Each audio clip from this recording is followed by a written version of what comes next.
And welcome back to this special edition of Guys Time. Zach Bryce here, and I'm joined by a very special guest. If you guys remembered, he came on here way back in March. It's August now, but he's back. Pro boxer Kahmel Makled. What's up, Kahmel? How's it going, man? What's up, brother? I'm happy to be here. I'll say thank you for joining me again. I know it's been a while, but I mean, it flew by. Last time I think we were on here, we were discussing your second fight, but now you've had your third fight, so it's crazy how fast time flies when when you're having fun knocking people out. Absolutely.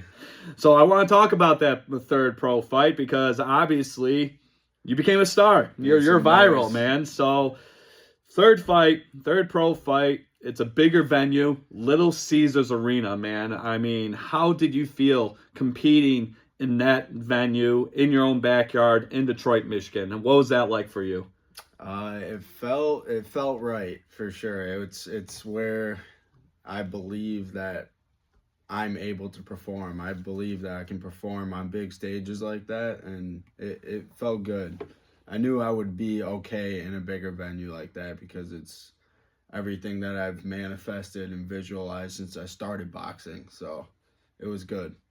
And I know last time we were on here, we talked a little bit about support from your friends, your family, the fans even. So we talked about last time you were here. How much of an impact does that support have on your fights? Oh, it's everything. I mean, I was on the undercard, so it was emptier in the arena, but my people were loud and proud. I Absolutely. mean, even when you just listen to the videos, it sounds like it was damn near full in there. I mean, 200 plus people that bought tickets just for me. It sounded like there was 1,000 plus people, you know? So I don't just say this to please the people. I really mean it when I say without the support and the amount of people that come out to watch me fight, this doesn't happen. So yeah, and I was gonna say, obviously I was in that crowd. My dad came with me, and just hearing everyone else, like you had your own, excuse me, you had your own little like student section almost. yeah. As you're making your entrance, what was that like? Hearing your best friends and people you grew up with cheering you on as you were making your way to the ring. It's amazing. I mean, you can't ask for anything more than that. You know what I mean? It's cool to have people that you don't know there cheering you on, but it's even better when you know it's the people that are close to you that are there supporting. So and obviously I used to be an athlete myself, playing football in high school, having that support, especially being a teenager. I mean, obviously you're grown up now, but a teenager having that support, it really does mean a lot. So obviously translating over to what you're doing now, I mean, it probably means a lot having that support. absolutely. So now we got to talk about the right hand heard around the world. I mean, dude, it was absolutely crazy. Yeah. That situation happened. I mean, me and my dad were sitting at the way top, and we can still hear that impact from that right hand. It was clean. Yeah, it was absolutely phenomenal. 2.8 million views on Instagram as of yesterday. It's probably more today. Yeah. Over 67,000 likes. Over 1,700 or 17,000, shares. How does it feel to have a moment like that go viral? Yeah, so I mean it's cool. It's awesome. It definitely jump starts the recognition that you get as you're making your way through the ranks. It speeds things up a little bit, but I think that the support, like I said, that I receive from the people close to me means way more to me than going viral on Instagram or YouTube or whatever. It's awesome, right? Don't get me wrong, but like I said, the recognition and the support from people close to me means way more than anything. Yeah, absolutely. I mean, it does help, especially nowadays with technology, social media, and the internet. Having a viral moment like that, you're gonna get a lot of eyes. I Yep. mean, 2.8 million views. Yeah. That's insane. Yeah, it's cool. For your It's cool. third pro fight too, man. I Yep. mean, just everything. It seemed like the stars were aligned that night. Absolutely. You're competing in your third pro fight. You're feeling great. You looked absolutely phenomenal. We'll get into that in a little bit. You're competing in Little Caesars Arena, dude. Yes, sir. I mean, so many concerts. This is where the Red Wings play. This is where the Pistons play. Yep. So UFC had an event there many years ago when they first opened up. So, you know, I guess we'll talk about that a little bit. Just sharing that moment in that arena. What was that like, knowing that all those events have taken place at Little Caesars Arena, and you're one of those events? You know, that went viral along with exactly. All those. Yeah, yes. I like I say in many interviews that I've done, I believe that everything happens perfectly, and I don't mean to sound woo woo or whatever, but I really believe that everything happens perfectly, and I believe that I was meant to be there in that moment. The stars always align perfectly when you allow them, right? Yeah, absolutely. Obviously, you got to put in the work. There's no skipping that. No. But when you trust that life, when you trust that God has got your back, everything always happens exactly the way it's supposed to. So I feel like it was perfect and was just a glimpse of what it's going to be like when I headline there one day. Dude, I can't wait for that. I know it's going to happen too. Just watching you compete, watching you train. I mean, you're trained by one of the best in the business, Bobby Curtis. Shout out to him. One of the nicest guys I ever met. Yes. And having that support system, as we mentioned earlier, like I said, dude, I mean, the opportunities are endless for you in this sport. And I can't wait for when you headline Little Caesars Arena or even a bigger venue down the road. Definitely. So, again, I mean, can't get enough talk about this right hand because, dude, it was vicious. Your opponent, Davario Hauser, I tell you what, that is a tough dude. Very tough. So, I probably had the same reaction as most people, probably you as well, but I don't know, the adrenaline was kicking in, you were focused, you were hyped up, but what was your reaction when he got up from that right hand? Got to take him out now. But really, I was out when I saw the way his reaction was when he was on the ground, the way he was trying to get his bearings. I'm like, this is over. Right. And then it was like this. He was like back to normal. I was like, holy shit, this guy's a Terminator.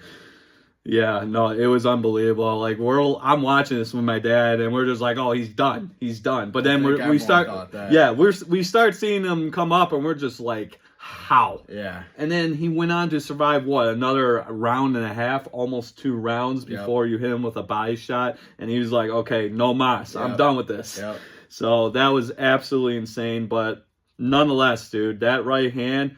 I mean, I don't know, dude. It seemed like. I'm not a boxing expert by any means. You are because you're the pro. But it seemed like that right hand, I mean, you put everything behind it. Like your front leg was fully extended. I mean, it's almost like you were doing the splits. Oh yeah. Was that the plan, or what was the strategy going into that fight against Davario Hauser when that right hand happened? I mean, he's a tall guy, so.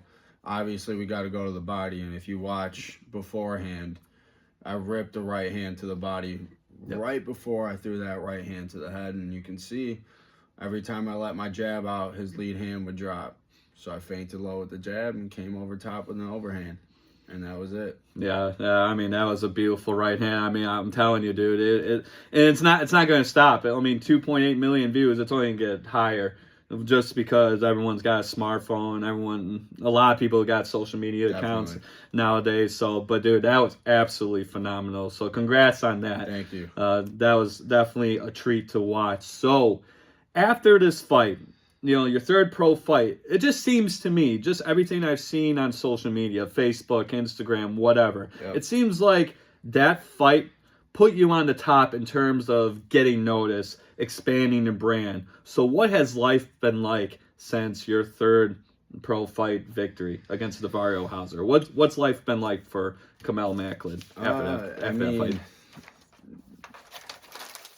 Life is it's a familiar grind for me. You know what I mean? Not not much is going to change. Even when that first $1 million paycheck hits, not much is going to change. You know what I mean? Because as soon as you start to change things and you get off of your regular grind that got you there in the first place, that's when things start to fall apart. So really not much has changed. I mean, I've met and I've shook hands with new people, and I've met people within the game that I haven't met before, but everything remains. I'm still in the gym every single day. I'm still training people every single day. Nothing changes. Yeah, I would say no. It seems like it's business as usual, right? For you, for New Way Training Center, we're gonna celebrate this victory now, but then a couple days later, it's back on the grind. So Right back to that's a it. very good mindset to have, especially in this sport where it seems like a lot, not a lot of fighters, but maybe a good handful of fighters. Maybe you can attest to this, but it seems like they make a lot of money and then they start to Get comfortable. exactly.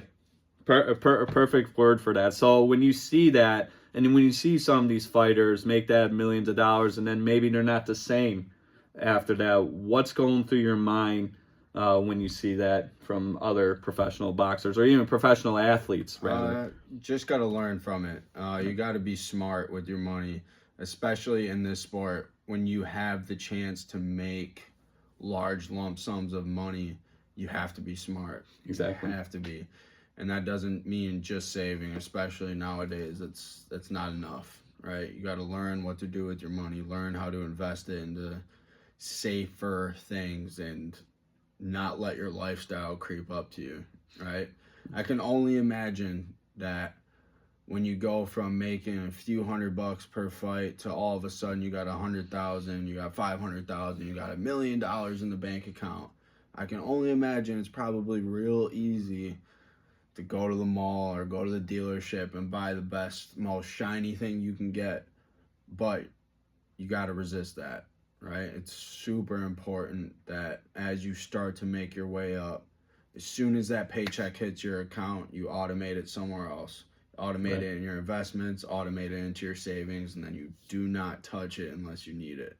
So, got to be smart. Really, that's it.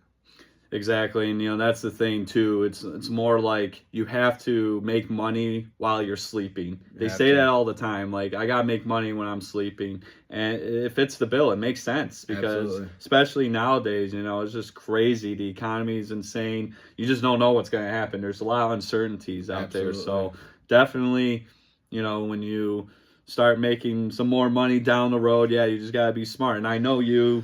Personally, you're gonna be smart about it. Yeah. I mean, you might Splurge spoil a yourself a bit. little bit, Yeah. just a little bit You got though. I to a mean, little you have bit. to. You got to a little bit. Yeah. I mean, you can only be so frugal, but when you see these guys at the top and their career is done, and all of a sudden they can barely buy groceries for themselves, that's a pretty sad spot to be in, right? For sure. My time frame to make big money in this sport is very small relative to anybody else who might have a regular 9 to 5 job. So you got to be as smart as possible with your money. Yeah, and exactly. That definitely makes sense, especially for pro athletes, not just even pro boxers, but football players, basketball players, baseball players, whatever, hockey players even. Yeah, you got to be smart with your money. I refuse to be another statistic, that's for sure. Exactly. Yeah, no, we definitely don't want that. So coming into this fight, I mean, third pro fight, mentioned it a couple of times before. Little Caesar Arena, you looked absolutely phenomenal physically. Thank you. I mean, probably the best you've looked. And I know we talked. You said you started to feel the weight cut just a little bit. I could see it in your face. I'm just like, oh man. I mean, that has to be hell. Yeah. Just preparing for this fight. But I don't know. Me personally, it just seems like this particular fight, just felt different. I don't know. How did you feel coming into this fight, knowing that all this was going on? Little Caesar Arena, third pro fight, looking good physically, but mentally and emotionally, how did you feel coming into this fight?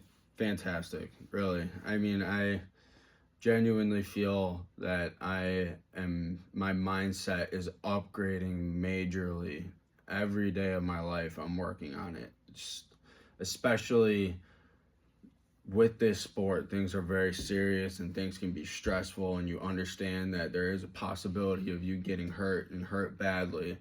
So the quicker you can learn how to enjoy this process and have fun with this process, then that doesn't mean just effing off and not doing anything, but just learning how to enjoy everything that you're doing every day, the grind, the sparring, the fights, the networking, just learning how to enjoy it all. Really, it relieves a lot, and it helps me just be a better person, right? You can easily let the stress of this sport destroy you mentally, right? But I enjoy it. I love this. I love this stuff. I love all of it. I love the networking. I love meeting the new people. I love the sparring. I love the training. What better way to spend your time than seeing your hard work pay off, right? You know it. You train in boxing. For sure. Is there not something that you can work on every single day? Absolutely. There's You're always perfect. something. Never perfect. I focus on the fundamentals every single day that I'm in the gym, and you still slip up on things. So I think the chase of trying to make those things perfect too really helps me enjoy the process and stay in it. You know what I mean? Absolutely. You have to, if you want to survive in the sport, it seems like you have to expand and learn different things and work on the fundamentals, stuff you've worked on when you first started boxing, and you just have to Can't gradually lose sight get of that back. stuff. Exactly. So yeah, that's very good that you have that mindset. I'm and sure. Also the thing is too is, I mean you can clock it.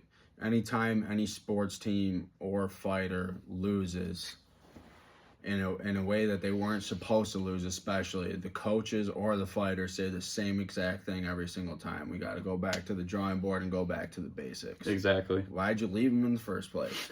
Yeah. That's how I feel. You know what I mean? So. Yeah, no, that's good. That is definitely a good mindset to have. So, you got another fight coming up. I don't know if you can dive into the details just yet. I don't want you to get in trouble, but we can talk. Okay. Yeah, all right. So, we got another fight coming up. Right. So, what are the details? All right, we're going again September 19th at Fox Theater in Detroit. Nice. Another awesome venue. Yeah, that's actually my birthday.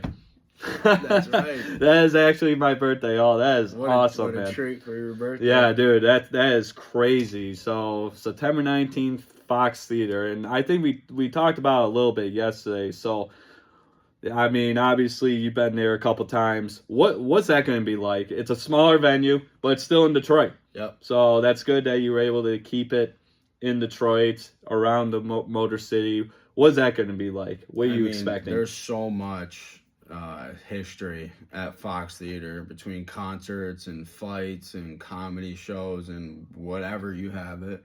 There's a lot of history at Fox Theater, so the fact that I get to be a part of that history now is pretty fucking cool. Yeah, no, that's awesome, man. Yeah. Dude, I cannot wait for that. That's going to be amazing. Yeah. Now I got to knock them out for your birthday. I was just saying, that would be a great birthday present to me to see you knock a guy out, or maybe early first round. Yeah. Well, yeah, we'll see. We'll see what happens. But, yeah, that's awesome, man. Appreciate it.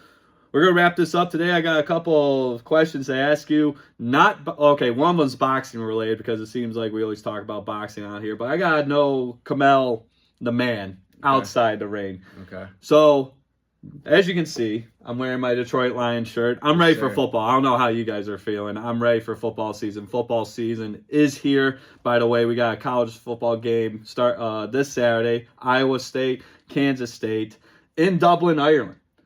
Yeah, they are playing overseas in Europe, in Ireland. That is how college football is going to start. And then obviously you got the following week with a bunch of games. You got Texas, Ohio State. You got LSU and Clemson. You got Notre Dame and Miami. Way back in the day, they were called the Catholics versus the Convicts. I don't know if you can say that nowadays, but you know what? This is my show. I'll say whatever I want. But yeah, you got that going on. But then you got the NFL starting. I mean, you got preseason. Yes, you know, I'm pretty sure you've seen some highlights of some Detroit Lions preseason games. So, who is your favorite Detroit Lion and why? I'll tell you exactly who my favorite Detroit Lion is. Undrafted signed agent Ian Kennelly. That's my boy.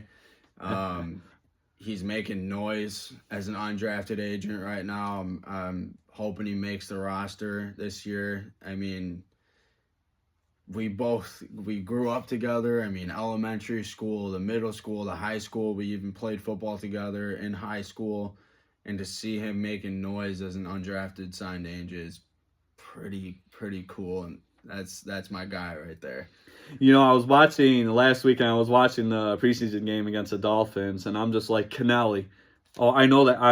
That guy sounds familiar. That's Kahmel's dude. Yeah. I didn't have my phone at me on the time. I think you texted me. He's like, "Hey, dude, my dude's out there, Ian Kennelly." I'm like, "Dude, I was about to text you about that because I know we talked about it last week." So cool, man. Yeah, so cool. I mean, what are the odds of same graduating year, friends throughout high school, played football together, and we're both making noise in Detroit at the same exact time? I mean, what are the odds of that? That's absolutely amazing. You're making noise in boxing. He's making noise with the Detroit Lions, and hopefully he makes that 53-man roster. I mean, you know, it's getting close. We got a couple more weeks, so hopefully he impresses the staff, you know, enough so that he can make that spot. Because I did see him lay some wood. I saw him with a big hit, man. I'm just like, ooh. And that's how you start it right there. That's how you get noticed. That's how you get noticed and there. It fits the bill with how the Detroit Lions have been the past few years. Ever since Dan Campbell came in, you know, this is his 5th year, which is crazy. Yep. His 5th year here. Brad Holmes, they're like a 1-2 package. 5th year under their belt. Head coach, general manager. Obviously, you've watched the Lions most of your life. I've watched the Lions for almost 20 years now. What are you seeing with the Detroit Lions now, and how's that compared to what you've been doing with boxing? Well, it's what Dan Campbell has instilled in the team since he came here. Even with the rough start, it's all about grit. And that's what I love about these guys. And what I love also about these guys is how much they want it too. Like, it's not just the coach trying to rally a bunch of people who don't really want it. Like, these guys want it. You know what I mean? Absolutely. So I can rally behind that. It's cool to see. It's really cool to see. Yeah, I know the past couple of years, the Detroit Lions, they're almost there, man. Yeah. A couple of years ago, the NFC Championship game. Rough. You were up by 17 on the road against a 49ers team who I thought on paper we were the better team. We were in that first half. And then the second half, I don't know what the hell happened. It was an ultimate collapse. Yeah. You know, you have footballs bouncing off the heads of players, and then Brandon Ayuk makes one of the greatest catches I ever watched, and then it's crazy. Fall apart. Yeah, quick. Fumbles, drop passes, not kicking field goals. It was just a recipe for disaster. Who's your favorite player? My favorite player? Ooh.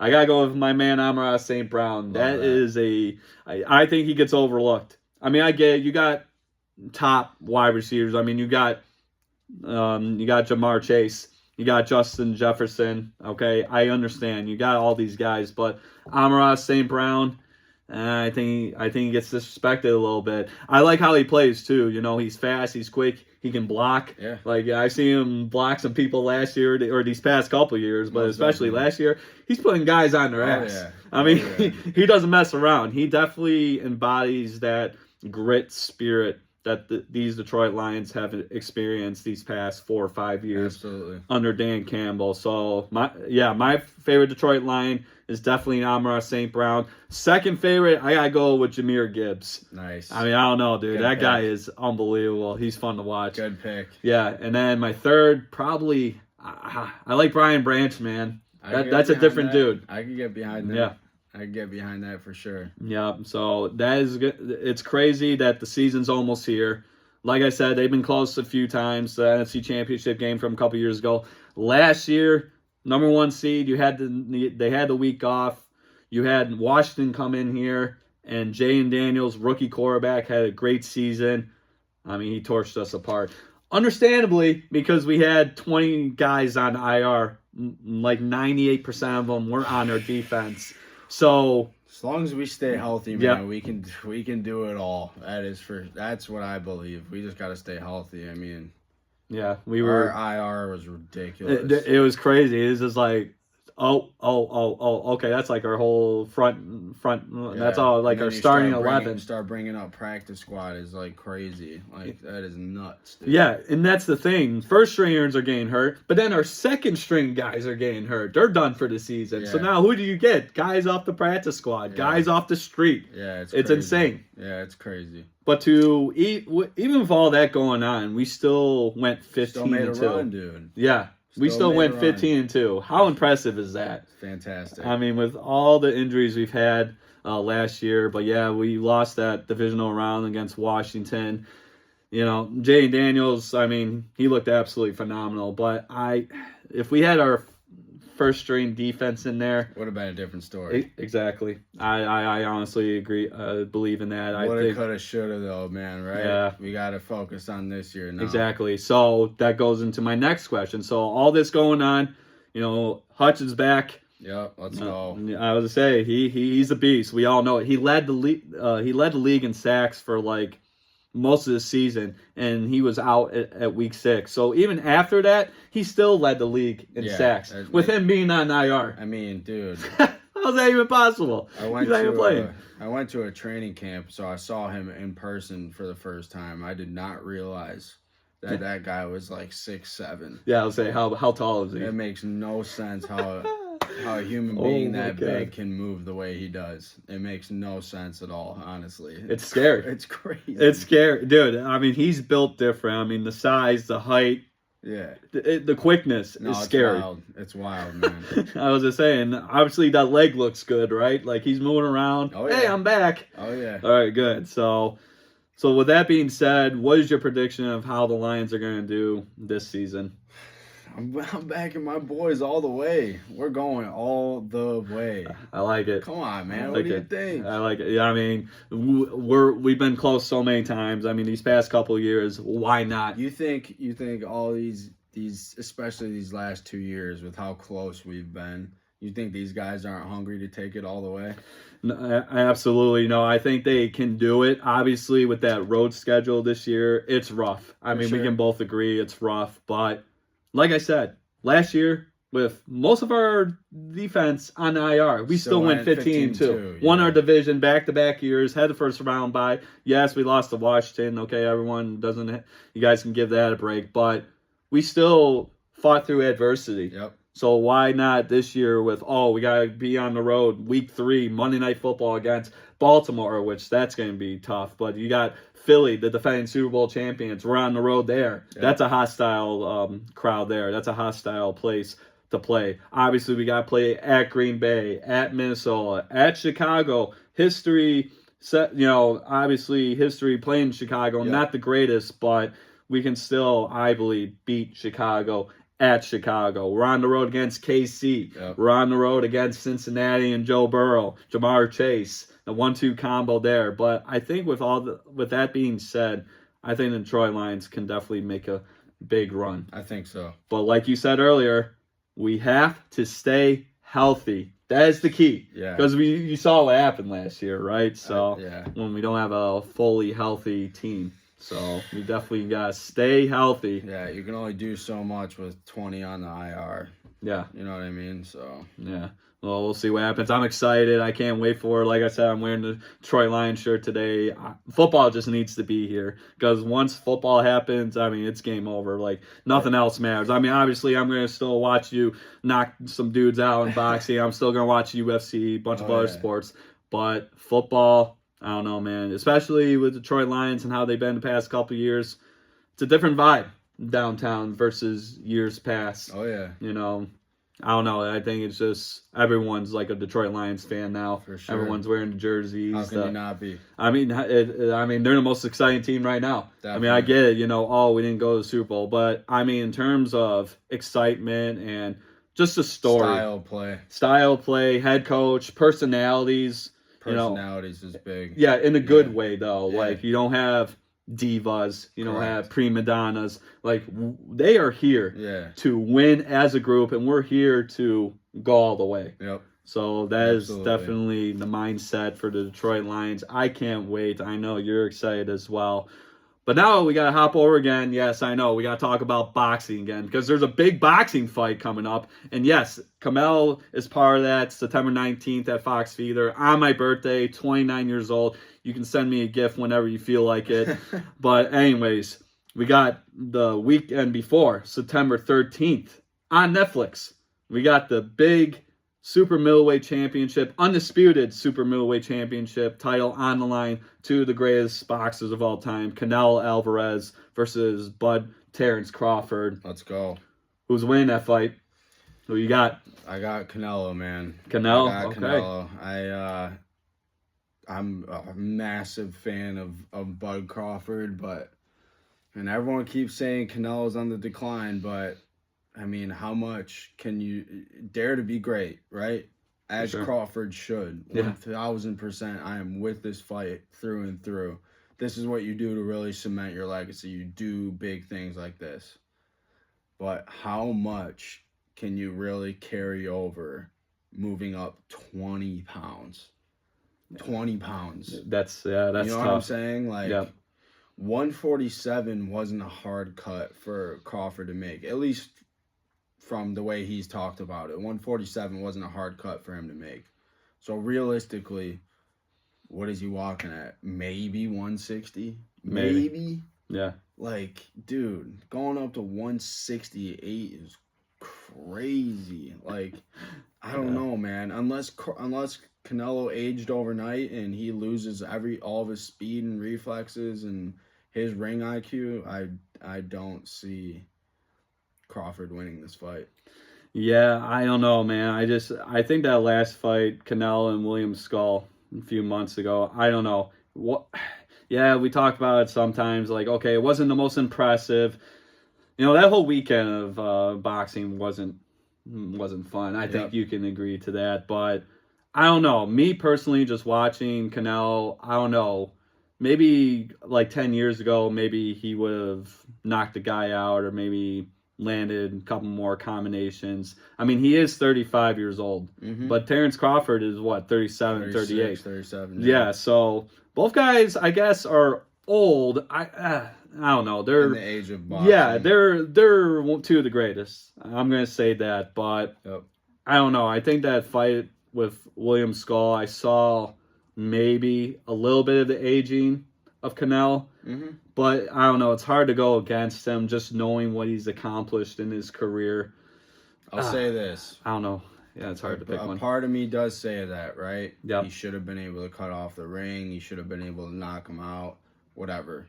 Boxing, it's a crazy sport, man. Not everything's going to roll out perfectly. Just because someone did it in a previous fight against someone similar does not mean it's going to happen again. But it takes two to tango, right? For sure. And if someone's on the back foot dancing the whole entire time, sometimes it's going to be a boring fight, especially if they don't want to mix it up. Yep. That's just my take on it.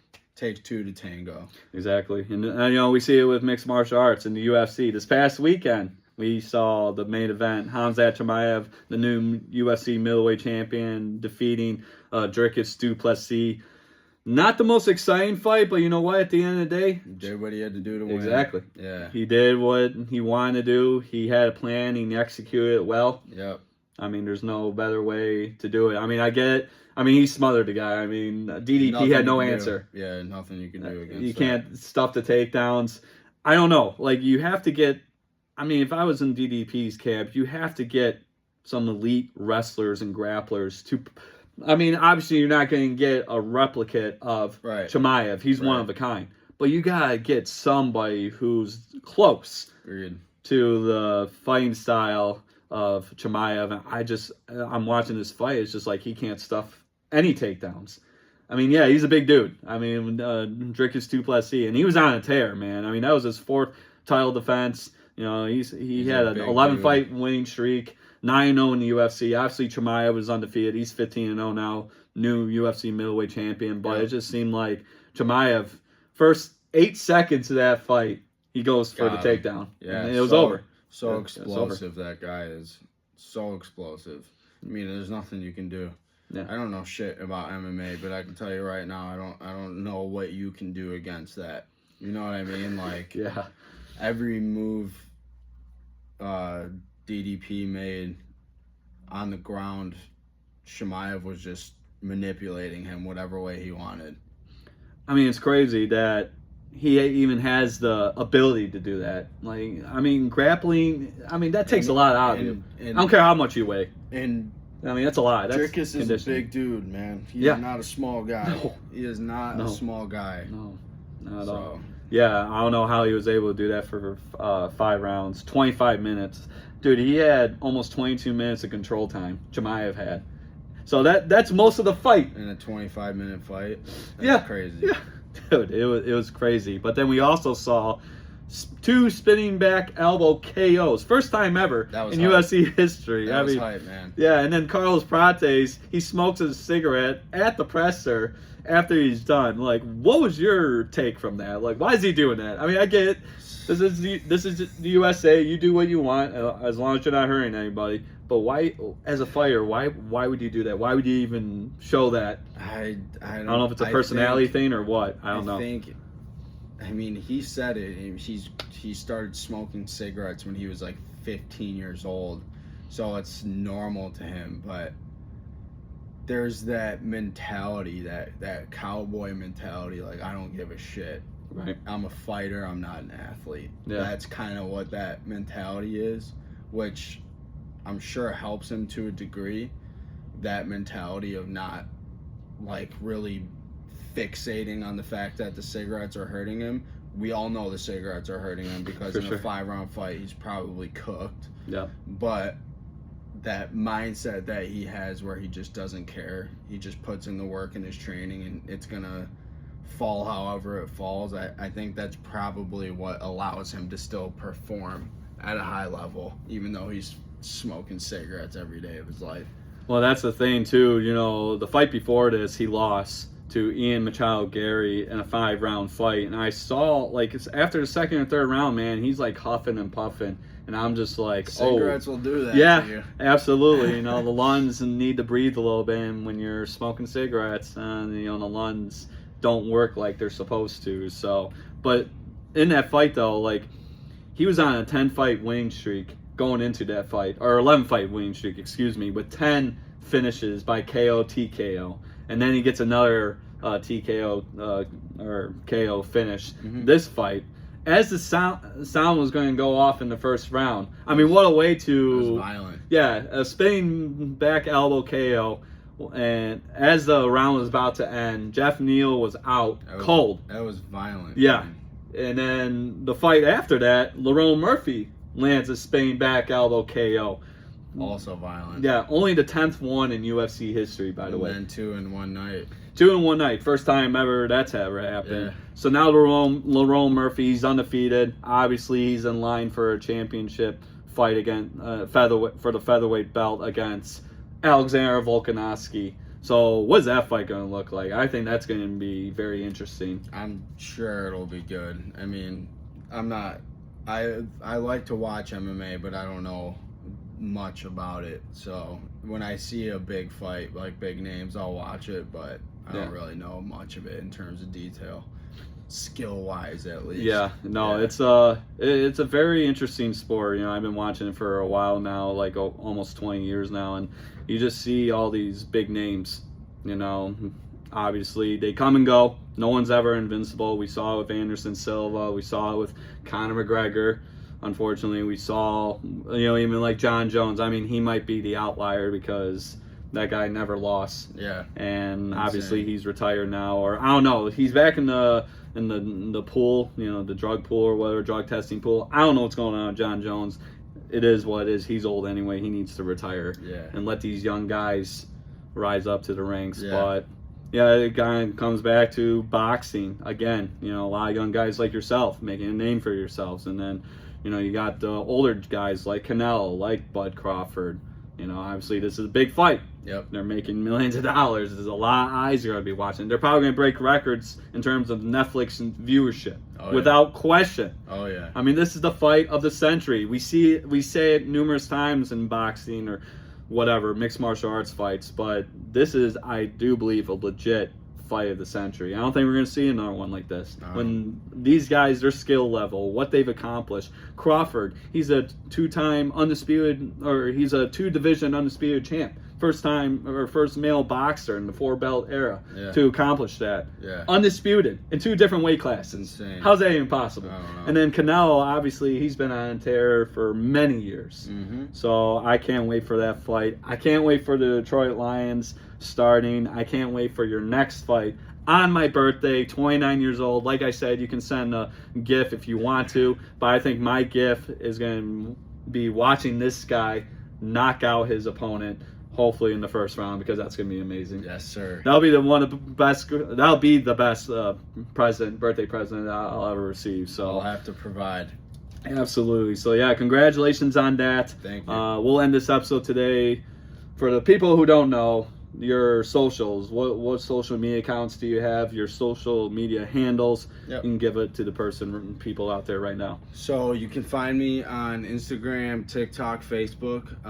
Instagram and TikTok is my last name and my first name. So it's MAKLED KAHMEL. Makled Kahmel. That's on Instagram and TikTok. I was going to say, and you can be another viewer of that ridiculous right hand heard around the world, that shot heard around the world, because I watch it sometimes and I don't know, I'm like pumped. Oh yeah. I don't know how everyone feels about it, but I'm sure you watch it sometimes and you're just like, okay, this time I gotta make sure he stays down this time. But regardless, that was an absolute impressive right hand. It was a great move. I mean, got you where you're at today, man. So thank you for always entertaining us. Yep. And also thank you for coming back to Guys Time. I know it's been a while, but thanks for having me. Good to be back. Appreciate and, you. And you guys already know this interview will be available on Spotify, Apple Podcasts, and YouTube if you want to see my beautiful face.